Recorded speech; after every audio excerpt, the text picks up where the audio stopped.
Episode की शुरुआत Nvidia ऐसी कंपनी से होती है जहां के वर्कर बाहर बारिश में खड़े होकर प्रोटेस्ट कर रहे होते हैं। उन वर्कर की कुछ अपनी मांगे होती हैं और उन्हीं मांगों को पूरा करने के लिए सैकड़ों की संख्या में वर्कर कंपनी के मालिक से जवाब मांग रहे थे। लेकिन कंपनी के अंदर बैठे मैनेजर्स की बातों से साफ पता चल रहा था कि वो इन वर्कर्स को ज्यादा रिस्पेक्ट नहीं दे रहे। उन सभी का मानना था कि इन सभी वर्कर को बाहर निकाल कर नए वर्कर को लिया जाए। अक्सर दोस्तों हमारे साथ भी ऐसा होता है जब आप या हम किसी कंपनी में लगातार काम करते रहते हैं और जब हमारी पेमेंट बढ़ाने की बात आती है तो कंपनी हम सबको रिप्लेस कर देती है। खैर हम कहानी पर वापस आते हैं। तभी कंपनी के बाहर छतरी लिए एक आदमी आता है जिसका नाम जगसीस है और हम इन्हें जी कह के बुलाएंगे क्योंकि इस सीरीज के मेन कैरेक्टर यही हैं। जी उन वर्कर्स के पास आते हैं और उनसे कहते हैं आप सभी बारिश में प्रोटेस्ट कर रहे हैं, इनसे अंदर बैठे वाले लोगों को कोई भी फर्क नहीं पड़ेगा। अगर प्रोटेस्ट करना है तो छतरी लेकर आराम से करो और जब तक आपकी बात मानी न जाए तब तक यहीं खड़े रहो। और इसी वजह से जी सभी को छतरी बांटता है और कंपनी के अंदर चला जाता है। अब कंपनी के अंदर जाने के बाद हमें पता लगता है कि जी किसी और के लिए नहीं काम करता बल्कि इसी कंपनी के लिए काम करता है। अंदर जाने के बाद उसके हेड्स उससे नाराज होते हैं क्योंकि वो सभी चाहते थे कि बारिश की आड़ लेकर वे सभी वर्कर्स प्रोटेस्ट करना बंद देंगे। लेकिन जी उन्हें छाता थमा आया। जी उन वर्कर की प्रॉब्लम के बारे में पूछता है और हेड उसे प्रॉब्लम के बारे में बताते हैं, जिसके बाद जी उन्हें कंपनी के खाली जगह पर ले जाता है और वहाँ पर रूम बनवाने को कहता है ताकि वर्कर्स वहाँ पर आराम से रह सकें।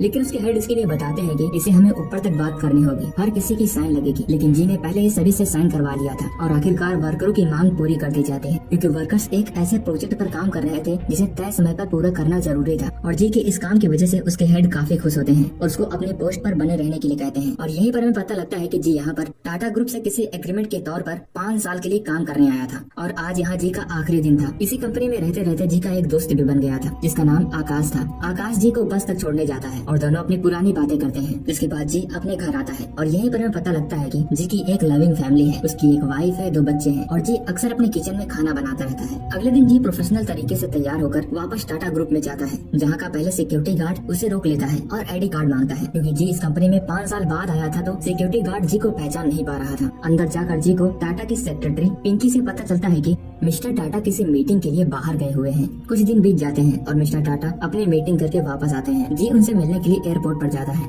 और वहाँ पर मिस्टर टाटा सभी को एक वायरलेस फोन दिखाते हैं क्योंकि उस समय में सिर्फ टेलीफोन चला करता था, वो भी लाइन वाला। और ये वायरलेस फोन आगे चलकर एक नया ग्रो अप बिजनेस बनने वाला था। खैर एयरपोर्ट से बाहर आते समय जी मिस्टर टाटा से बातें करता है। मिस्टर टाटा जी को बताते हैं कि उनका टाटा प्रेस काफी घाटे में चल रहा है और वो चाहते हैं कि जी वहाँ पर जाकर सब कुछ हैंडल करे क्योंकि यह काम बड़ा ही चैलेंजिंग था। और जी इसे एक्सेप्ट कर लेता है और टाटा प्रेस में पहुँचता है जहाँ पर देखता है कि वहाँ पर सभी पब्लिशर बहुत आराम से बैठे हुए थे। जी वहाँ पर जाकर वहाँ के हेड से बात करता है और प्रेस में सभी फाइलों के बारे में पूछता है और एक एक करके उन सभी पर स्टडी करके उन सभी का सॉल्यूशन ढूंढता है। इस केस सॉल्विंग के सिलसिले में जी को एक शंकर नाम के आदमी से बात करनी थी। वो बार बार कॉल लगाता है लेकिन वो अवेलेबल नहीं होते, जिससे की वजह से बार बार उनके कॉल को ट्रांसफर करना चाहता है। और आखिरी में पता चलता है कि शंकर बॉम्बे में है और जी उनसे बॉम्बे में मिलने के लिए चला जाता है। शंकर बताता है कि उसने एक बार स्मगलर्स को पकड़ा था। गेस करो कि वो क्या चीज स्मगलर कर रहे होंगे। जी गेस करता है डायमंड्स, एनिमल, लकड़ी। लेकिन शंकर बताता है वे सभी घड़ी स्मगलर कर रहे थे, वो भी फॉरेन की इम्पोर्टेड वॉचेस जो कि हर कोई पहनना चाहता है लेकिन अफोर्ड करना किसी के बस की बात नहीं है। और अपने देश में सबसे ज्यादा डिमांड इसी की है और उसकी डिमांड कभी भी कम नहीं होगी। यह बात जी बड़ी ही ध्यान से सुन रहा था। वह रात को घर जाता है और अपनी घड़ी उतार कर उसकी आवाज को सुनता है, उसके मैकेनिज्म को देखता है जो कि मशीनरी टाइप की थी। इसके अगले ही दिन जी अपने कुछ साथियों के साथ बॉम्बे के चोर मार्केट में पहुंच जाता है। वो अपने साथियों से कहकर वहाँ का माहौल पूछने की बात करता है, जैसे कि वे घड़ी कहाँ से लाते हैं, कितने में बेचते हैं, प्रॉफिट कितना होता है, इन सब के बारे में पूछना था। लेकिन कोई भी दुकानदार इसके बारे में बताने से राजी नहीं था और उन सबको वहाँ से बाहर भगा देता था। जिसके बाद जी अपने दोस्त आकाश के पास कॉल करता है और अगले ही पल आकाश उसे मार्केट में पहुँच जाता है। एक दुकानदार से कहकर घड़ी के बारे में पूछता है और कहता है कि उसे 40,000 घड़ी चाहिए क्योंकि दिवाली पर उसे अपने वर्कर को गिफ्ट देना है। लेकिन वो आदमी बताता है कि उसके पास 40,000 घड़ियां नहीं है, सिर्फ 40 घड़ियां हैं और वो इसे ही दे सकता है। आकाश वहाँ से जाने लगता है। तभी रास्ते में एक आदमी चुपके से आकाश को बुलाता है और बताता है कि वो घड़ियां दे सकता है, जितनी मांगो उतनी।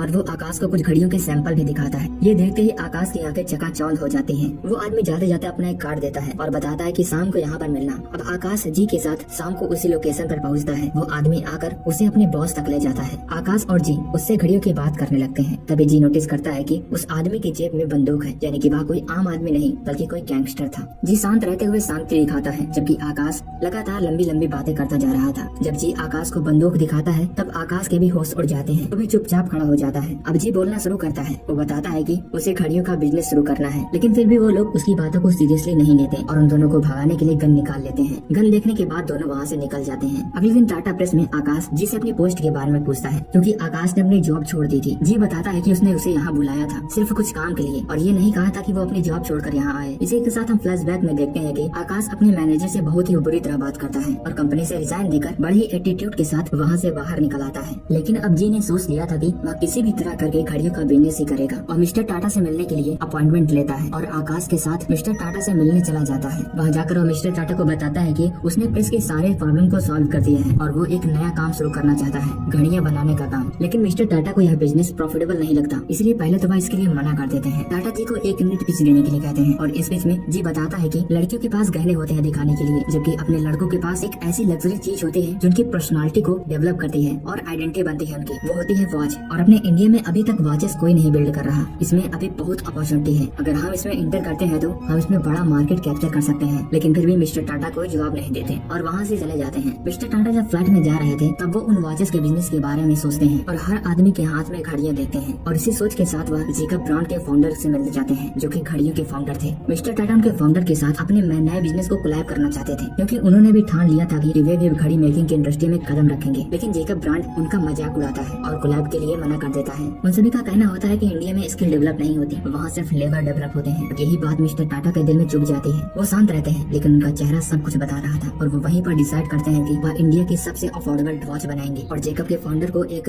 कॉम्पिटिटर की तरह चैलेंज देकर वहाँ से चले जाते हैं। इधर जी और आकाश दोनों बात कर रहे थे। आकाश अपनी गलती पर पछता रहा था कि उसे अपनी कंपनी को नहीं छोड़ना चाहिए था। तभी वहाँ पर मिस्टर टाटा आ जाते हैं। वो इस प्रोजेक्ट के लिए मान जाते हैं और बताते हैं कि जेकब के फाउंडर हमारे साथ कोलैब नहीं करना चाहते क्योंकि उन सभी को लगता है कि इंडिया के अंदर स्किल डेवलप हो ही नहीं सकती और अब हम चाहते हैं कि और अब हम अपनी घड़ी खुद क्रिएट करें और भाजी को 5 साल का टाइम देते हैं ताकि वो एक ब्रांड खड़ा कर सके। और इसी के साथ फर्स्ट एपिसोड यहीं पर खत्म हो जाता है। सेकंड एपिसोड की शुरुआत में हम देखते हैं कि आकाश अपनी पूरी फैमिली के साथ अब बॉम्बे में शिफ्ट हो चुका था। आकाश की फैमिली में उसके फादर थे। उनके फादर की याददाश्त काफी कम थी, उन्हें ज्यादा कुछ ही हाल फिलहाल का याद नहीं रहता और उन्हें यह भी लगता है कि उनका बेटा अभी भी NDIDC कंपनी में काम करता है। अब एक कंपनी को शुरू करने के लिए वे सभी सबसे पहले रिसर्च करते हैं जिसके लिए उन्हें ढेर सारा टाइम लगता है। इसका स्टेप 2 था एम्प्लॉयज ढूंढना। वो ढेर सारे कैंडिडेट के इंटरव्यूज लेते हैं। सबसे पहले वो मार्केटिंग के लिए कैंडिडेट ढूंढते हैं जहाँ पर ढेर सारे इंटरव्यू लेने के बाद मेघा को सिलेक्ट किया जाता है। लेकिन अभी भी इंटरव्यू के लिए ढेर सारे लोगों की लाइन लगी थी। तभी उन सभी को एक आइडिया आता है। वो सारे के सारे मैकेनिक्स को बुलाकर छत में पंखे फिट करवाने लगते हैं। सभी मैकेनिक्स अपना काम शुरू कर दे हैं लेकिन कोई जल्दबाजी में पंखे गिरा देता था तो कोई उसे ठीक से असेंबल ही नहीं कर पा रहा था और आखिरकार टाइम अप होता है। टाइम अप होते होते गौरव नाम का आदमी पंखा फिट कर देता है और सारे पंखे के स्विचेस ऑन किए जाते हैं जिनमें से कुछ पंखे ब्लास्ट कर जाते हैं और आखिर में सिर्फ एक ही पंखा अच्छे से चल पाता है। वो था गौरव का और गौरव को इसके लिए सिलेक्ट कर लिया जाता। अब मेघा घर लौटकर यह खुशखबरी अपनी फैमिली को सुनाती है। उसकी फैमिली में सिर्फ उसकी माँ थी जो कि एक कैंटीन बिजनेस चलाया करती थी। वह लोगों के घर घर डिब्बा पहुँचाती थी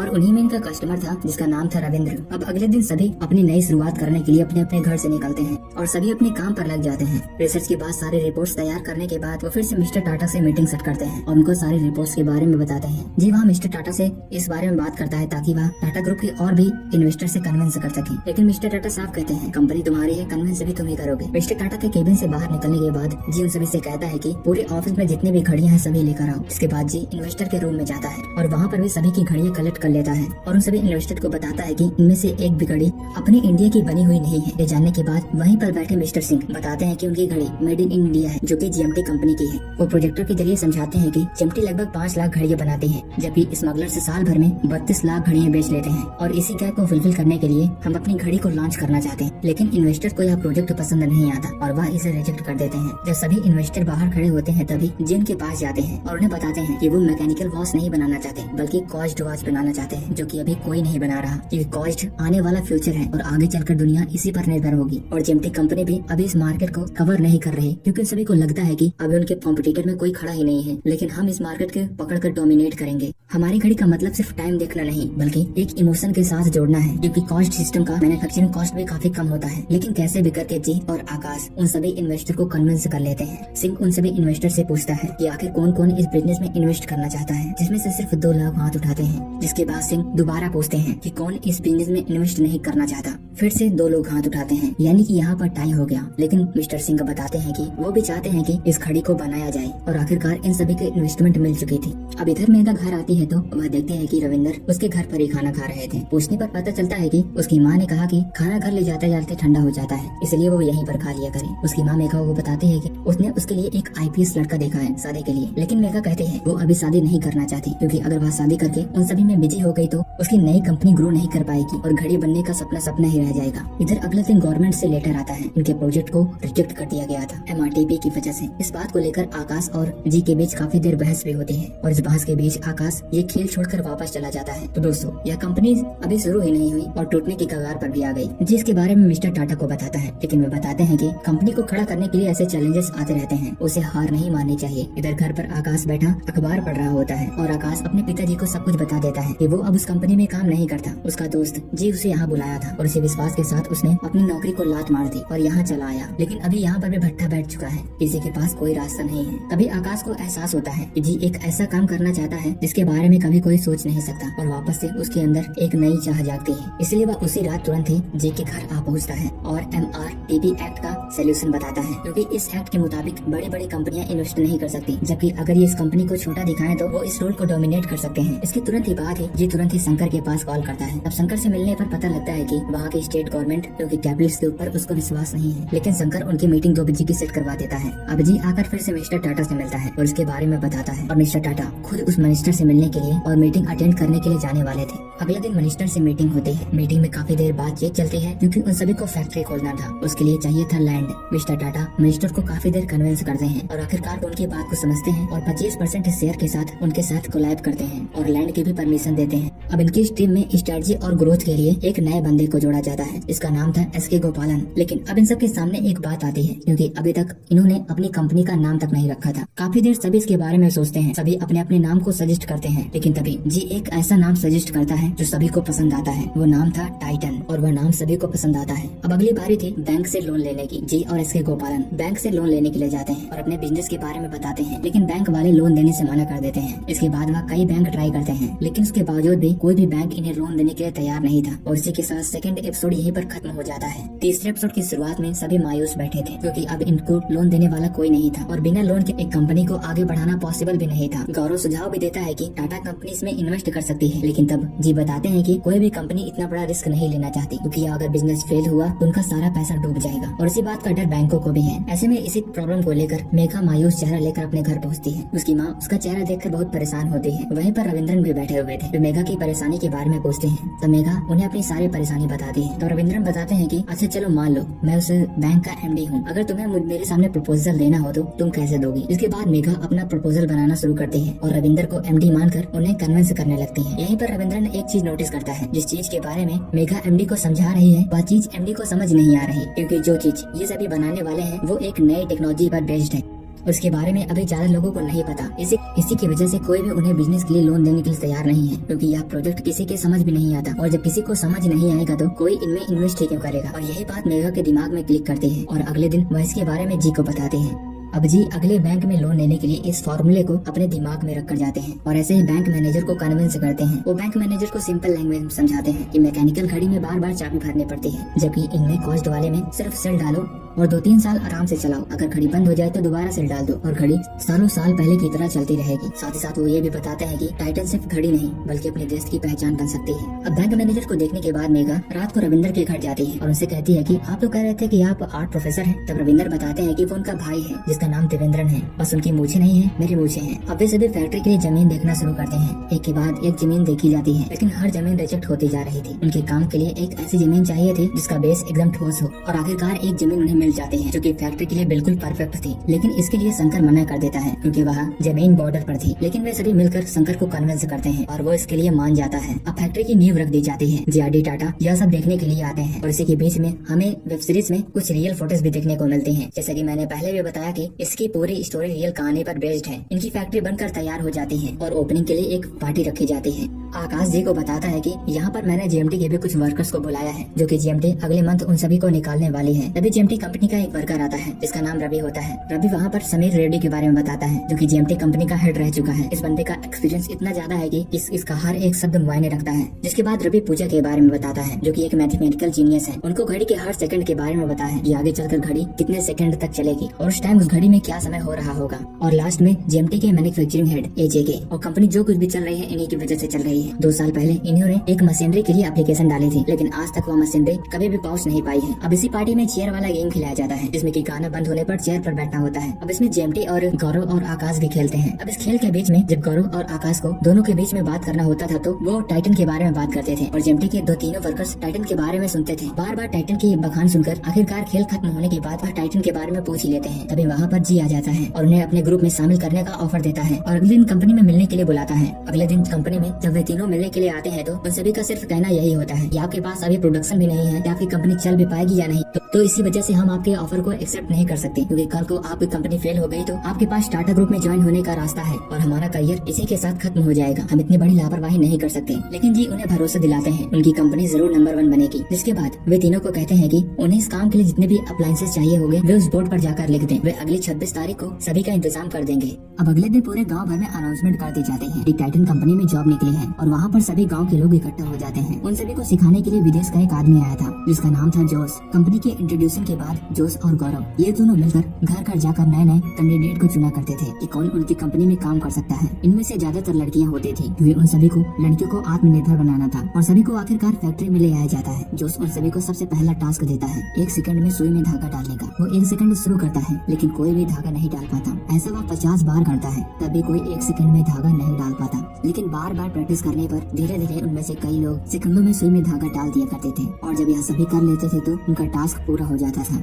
जिसके बाद उन्हें नया टास्क दिया जाता है एक चूड़ी के ऊपर सरसों के दानों को पूरा सेट करना। पहले तो यह चीज उन सभी को बड़ी ही आसान लगती है, लेकिन बार बार सरसों का दाना चूड़ी से नीचे गिरता जा रहा था। लेकिन ऐसे बार बार कोशिश करने पर आखिरकार वह इस टास्क को पूरा कर लेते हैं। अब एक दिन उनमें से कुछ लड़कियां घर वापस जा रही थी तो रास्ते में कुछ लड़के उन्हें छेड़ रहे थे। अब इसके बारे में वे दोनों लड़कियां आकर मिस्टर जी को बताती हैं। अगले दिन मिस्टर जी वहाँ पर पुलिस खड़ा कर देते हैं और जैसे वे लड़कियों को वे लड़के छेड़ने लगते हैं तो पुलिस उन्हें पकड़ कर ले जाती है। काफी टास्क पूरा करने के बाद आखिरकार उन सभी को घड़ी के पार्ट्स दिए जाते हैं। घड़ी को असेंबल करने के लिए धीरे धीरे प्रोडक्शन बढ़ता है और सभी लोग अपना काम बहुत अच्छे से करते हैं और एक घड़ी बनाने में कामयाब हो जाते हैं। यह पल मिस्टर जी के लिए बहुत खुशी भरा था। वो घड़ी देखकर मायूस हो जाते हैं और उनकी आंखों से आंसू निकल आते हैं, मानो उनका पूरा सपना पूरा हो गया हो। इसके बारे में जी तुरंत ही मिस्टर टाटा से बात करना चाहता था। उसकी सेक्रेटरी बताती है कि वे जल्द ही किसी मीटिंग के सिलसिले में किसी दूसरी सिटी के लिए निकलने वाले हैं। जी तुरंत ही एक घड़ी लेकर मिस्टर टाटा से मिलने के लिए निकल पड़ता है। इधर मिस्टर जोश उन सभी को काम सिखाने के बाद वापस अपने देश लौटने वाला होता है। वे सभी लड़कियाँ मिस्टर जोश की पेंटिंग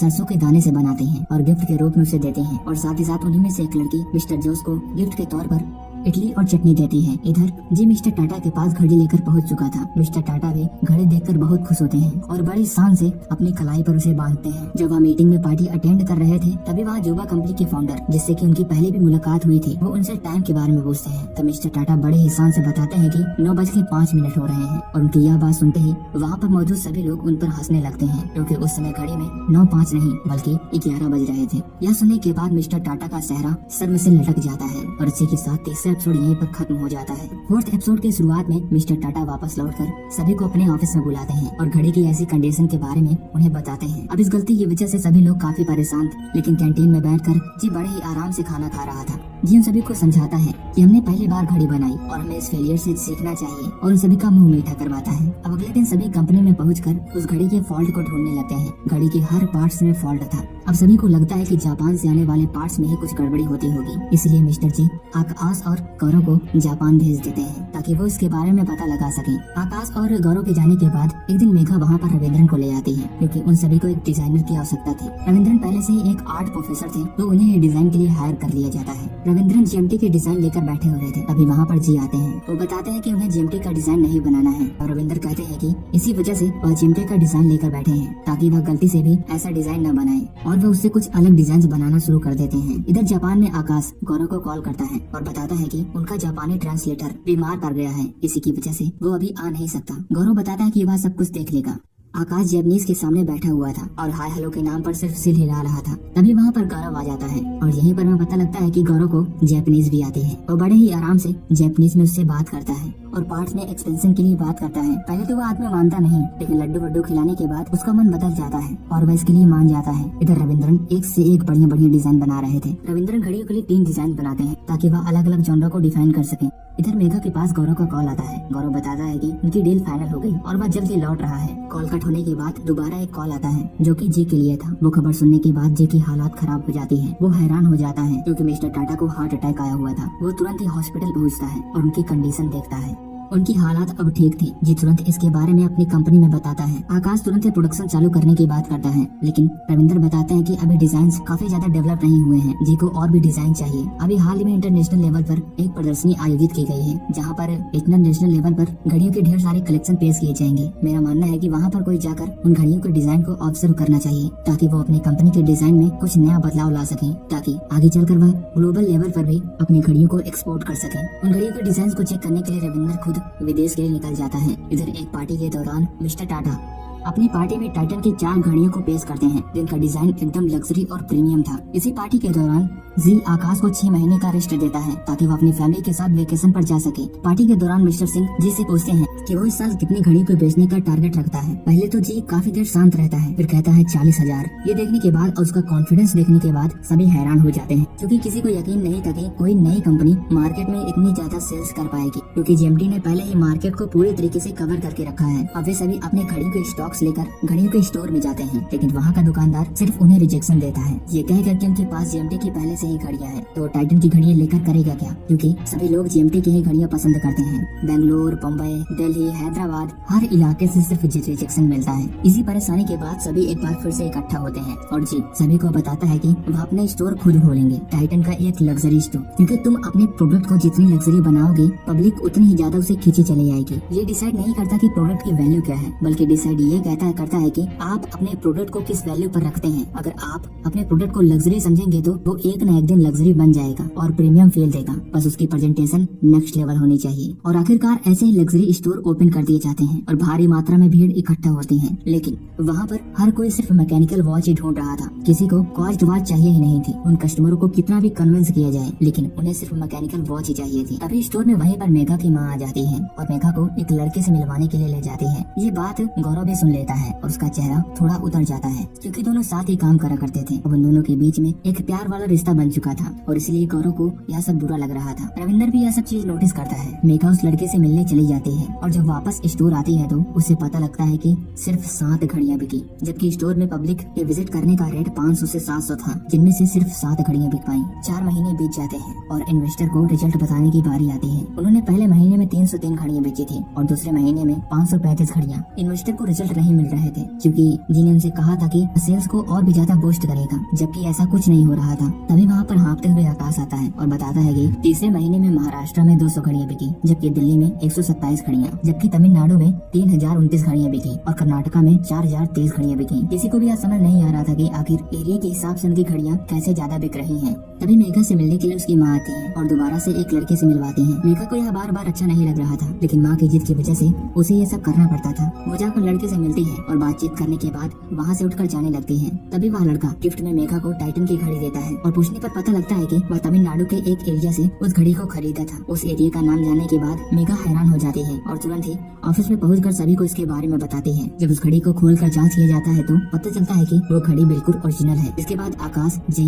मेघा और गौरव चारों उस लड़के के पास आते हैं और सच पूछते हैं कि आखिर उसने यह घड़ी कहाँ से खरीदी थी। वो उसी इलाके के स्टोर के बारे में बताता है, जबकि वहाँ पर इनका कोई स्टोर एग्जिस्ट नहीं करता। और आखिर में वह लड़का बताता है कि उसने यह घड़ियां चोर बाजार से खरीदी थी। ये सुनने के बाद आकाश जी के साथ उसे चोर बाजार में पहुंच जाता है, जहाँ से इन सभी ने शुरुआत की थी। वहाँ पर एक आदमी टाइटन की घड़ियां बेच रहा था। तभी वे लोग पुलिस बुला लेते हैं और उस आदमी को पकड़कर जेल में बंद करवा देते हैं। ये उस आदमी से मिलने के लिए आता है। जब उस आदमी से पूछा जाता है कि आखिर वह घड़ियां कहाँ से खरीदता था, तब वो आदमी बताता है कि वो घड़ियां उसी प्राइस रेट पर खरीदता है और सस्ते दाम में बेचता भी है। सभी को यह हैरान कर देने वाली बात थोड़ी अजीब सी लगती है। तभी वह चोर, जो कि अपने आप को बिजनेसमैन बता रहा था, वो जी से कहता है, एक बार तुम कश्मीर से कन्याकुमारी तक अपने घड़ियों के रेट चेक करना। ये सुनने के बाद जी समझ जाता है और चोर को थैंक यू कहकर उसकी बेल करवा देता है और वापस चला आता है। इसी के साथ यह चौथा एपिसोड यहीं पर खत्म हो जाता है। 5वें एपिसोड की शुरुआत में मेघा और गौरव एक दूसरे से बात करते हैं और दोनों अपनी अपनी बात का इजहार कर देते हैं और जल्द ही वे दोनों शादी करने वाले थे। तभी वहाँ पर जी आता है और सबसे पहले मेघा और गौरव को कंग्रेचुलेट रिएक्ट करता है और एप्पल की टोकरी से एग्जांपल देकर समझाता है कि ये सभी सेब ही है, लेकिन हर इलाके का सेब अलग अलग रेट पर है, क्योंकि इन सभी के ट्रांसपोर्टेशन पर जो टैक्स लगता है उन सभी का रेट इसी के साथ जुड़ता है। वैसे ही हमारी घड़ियाँ हर इलाके से साथ साथ अलग अलग रेट में जाती हैं और साउथ तरफ की घड़ियाँ सस्ते दाम में बेचोर खरीद लेते हैं और किसी तरह स्मगलर करके लाकर दिल्ली साइड में और बम्बई साइड में चोर बाजार में बेचते हैं और ऐसे ही वह चोर प्रॉफिट कमा रहा था। लेकिन कोई न कोई रास्ता ये सभी इसके लिए भी निकाल लेते हैं। अब मेघा और गौरव की शादी हो जाती है, लेकिन इसी के बीच गोपालन काफी परेशान नजर आ रहा था। जब जी इसके बारे में उससे पूछता है तो बताता है हमारी कंपनी के लिए एक नया मार्केटिंग मैनेजर चाहिए होगा। भले ही मेघा अच्छे से काम कर रही है, लेकिन उसे अभी ज्यादा एक्सपीरियंस नहीं है और इसलिए हमें कंपनी में नया मार्केटिंग मैनेजर लाना होगा। लेकिन जी भी जानता था अगर इसके बारे में मेघा को पता चला तो उसके दिल को काफी ज्यादा चोट पहुंचेगी। उसे समझ नहीं आ रहा था कि आखिर क्या करना होगा। वो रिसेप्शन के टाइम पर मेघा और गौरव के लिए हनीमून टिकट बुक कर देता है और दोनों को हनीमून के लिए भेज देता है। इसके अगले ही दिन वह मिस्टर टाटा से इसके बारे में बात करता है। तब मिस्टर टाटा बताते हैं कि मैंने भी तुम्हें 5 साल के लिए किसी दूसरी कंपनी में भेजा था ताकि तुम थोड़ा और एक्सपीरियंस्ड हो जाओ और वो तुम्हारे लिए फायदेमंद था। वैसे ही अगर मेघा के सामने कोई नया एक्सपीरियंस मार्केटिंग मैनेजर आएगा तो वो भी उससे कुछ सीख सकेगी। और उनकी यह बात सुनने के बाद जी एक नया मार्केटिंग मैनेजर ढूंढने लगता है। कई सारे लोगों का इंटरव्यू होता है, लेकिन कोई भी इंटरव्यू पास नहीं कर पाता। ऐसे ही गोपाल और जी चाय की टपरी पर चाय पी रहे होते हैं। तभी वहाँ पर स्कूटर से एक आदमी आता है और कंपनी में हो रहे इंटरव्यू के बारे में पूछता है। जी उन्हें बताते हैं कि इंटरव्यू खत्म हो गया। वो आदमी कहता है आज अगर वो इंटरव्यू देता तो आज टाइटन कंपनी कहीं और ही होती। जिसके बाद जी उसके बारे में पूछने लगता है कि आखिर वो कौन सा प्लान लेकर आया था।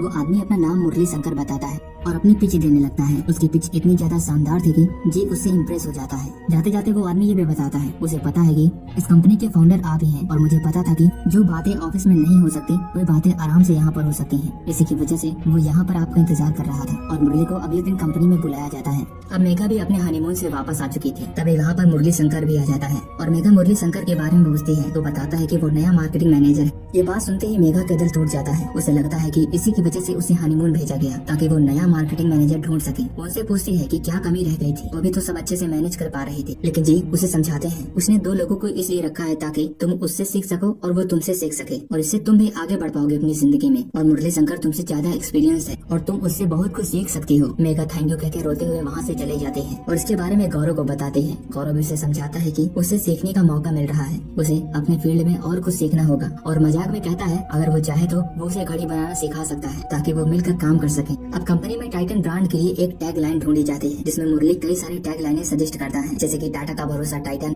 इंडिया की best watch Titan, Titan the revolution. तो ये टैगलाइन ही ऐसी होती है जिससे कि लोग ब्रांड से कनेक्ट कर पाते हैं। तब मेघा अपनी एक टैगलाइन देती है टाइटन कॉस्ट बाय टाटा, एकदम सिंपल, जो कि हर किसी को समझ आ रहा था कि वो टाटा के रिलेशन में बिल्ड हुई है। इसके कुछ दिन बीत जाते हैं। एकदम मुरली शंकरन सभी को कॉल करके बताता है कि वो गिफ्ट लेकर एक शादी की लोकेशन पर पहुंचे। आकाश, गोपालन, जी और मेघा ये चारों मुरली के बताए गए लोकेशन पर पहुंचते हैं और मुरली उनसे गिफ्ट के बारे में पूछता है। तब मेघा लिफाफा निकालने लगती है। अब यहीं पर मुरली बताता है कि हम इस लिफाफे की जगह गिफ्ट में घड़ी देंगे ताकि वह इमोशन के साथ बन सके, क्योंकि घड़ी एक ऐसी चीज होती है जो लोगों की कलाई में हमेशा होती है। हर वक्त उनका वही घड़ी डिसाइड करती है और उसके इस आइडिया को भी अप्रूव कर दिया जाता है। नितिन जी अपनी वाइफ के साथ कपड़े लेने के लिए एक मार्केट में गया होता है। उस शॉप में वह ढेर सारे वैरायटी के कपड़े देखता है, लेकिन उनमें से उसको कोई भी कपड़ा पसंद नहीं आता। शॉप से बाहर निकलने के बाद उसकी वाइफ उससे कहती है कि ऐसा तुम्हारे बिजनेस में हो सकता है, तुम्हारे पास घड़ियों की कितनी वैरायटी है, सिर्फ 4। यही बात जी के दिमाग में क्लिक करती है। वो अगले दिन और भी नए डिजाइन बनवाने लगता है ताकि वह अलग अलग ग्रुप के लोगों के साथ अलग अलग जॉनरा क्रिएट कर सके। और इन सबको प्रमोट करने के लिए वह टेलीकॉम एड्स के बारे में बताता है कि वो टीवी पर अपनी एड्स चलाएंगे। लेकिन गोपालन इसके बारे में बताता है कि उनका बजट बैठ जाएगा। वैसे भी यह कंपनी घाटे में ही है, एड्स बनाने में बहुत खर्चा आएगा और हमें इसे अलग अलग क्षेत्र में पहुंचाना होगा तो उसकी डबिंग करनी होगी,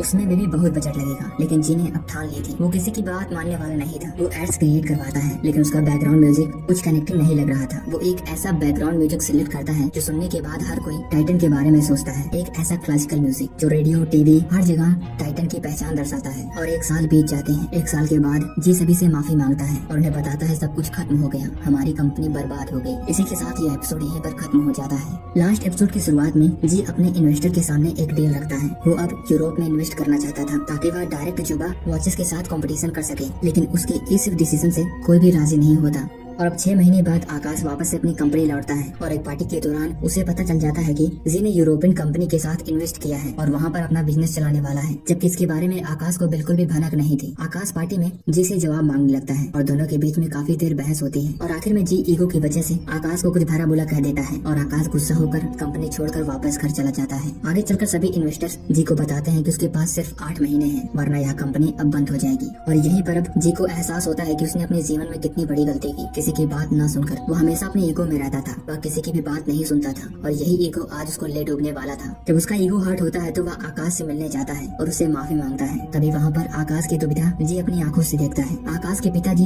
अपने पोते को अपना बेटा समझ रहे थे और उसे समझा रहे थे कि अपने बेटे को कभी अब अकेला नहीं छोड़ना। ये देखकर आकाश की आंखें भर आती हैं और जी भी यह सब देखकर सहम जाता है और वहाँ से वापस लौट आता है। अगले ही दिन पता चलता है कि आकाश के पिता की मौत हो गई। आकाश जी से बहुत लिपट कर रोता है। एक दिन जी किचन में टमाटर काट रहा था, तभी उसके हाथ में चाकू आते हैं। उसकी स्लिमनेस देखकर उसके दिमाग में एक आइडिया आता है। वो अपनी टीम को कहता है कि वो आखिरी बार कोशिश करेगा और खुद ही डिजाइन बनाने लगता है। तभी वहाँ पर रविंद्रन आ जाते हैं और वो खुद डिजाइन बनाने लगते हैं और एक ऐसे डिजाइन के साथ घड़ी प्रेजेंट की जाती है जिसको देखने के बाद हर कोई चौंकने वाला था। घड़ी के बनने के बाद वह तुरंत ही उसे मिस्टर टाटा के पास ले जाते हैं और वो किसी मीटिंग के लिए जाने वाले थे। जब वह प्लेन से सफर कर रहे थे तभी प्लेन में उनकी मुलाकात जुबा के फाउंडर से होती है और वो उनकी घड़ी देखकर हैरान हो जाते हैं। इधर जी अपने इन्वेस्टर्स को उस घड़ी की खासियत बता रहा, इतनी स्लिमेस्ट घड़ी जिसको कि अभी तक किसी ने नहीं बनाया था और यही घड़ी आगे चलकर टाइटन को सफलता दिलवाती है और इसी सफलता के साथ यह कहानी यहीं पर खत्म हो जाती है। तो दोस्तों, यह कहानी थी made in India the Titan story की कहानी और उम्मीद करता हूँ कि आपको यह कहानी पसंद आई होगी। अगर वीडियो पसंद आई है तो वीडियो को लाइक करें, चैनल को सब्सक्राइब करें और हमने लेटेस्ट में 2 मूवीज को एक्सप्लेन किया है जो कि आपको स्क्रीन पर दिखाई दे रही होगी, उस पर क्लिक करके उन्हें जरूर देखें। बाकी मिलते हैं किसी और स्टोरी के साथ, तब तक के लिए टिल देन